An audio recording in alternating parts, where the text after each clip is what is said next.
কোরআনে আছে জাহান্নামী ফেলবার পরে আল্লাহর কাছে ভীষণ আযাবে আগুনে আল্লাহর কাছে তিনটা জিনিস চাইবে। জাহান্নামী বলবে, আল্লাহ এত কষ্ট না দিয়ে আমারে মৃত্যু দিয়ে দেন। আল্লাহর কসম, কোরআনে আল্লাহ বলেন, আল্লাহ বলবে, না রে বান্দা, লা ইউকদা আলাইহিম ফায়ামুতু, জাহান্নামে কোনো মৃত্যু নাই।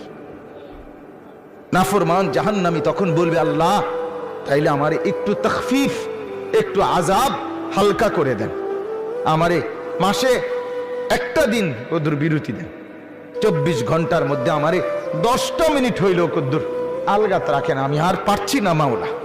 আল্লাহ তাআলা বলেন, ওয়ালা ইউখাফফাফু মিন আযাবিহা, না রে নাফরমান, 1 সেকেন্ডের জন্য জাহান্নামের আযাব কমানো হবে না।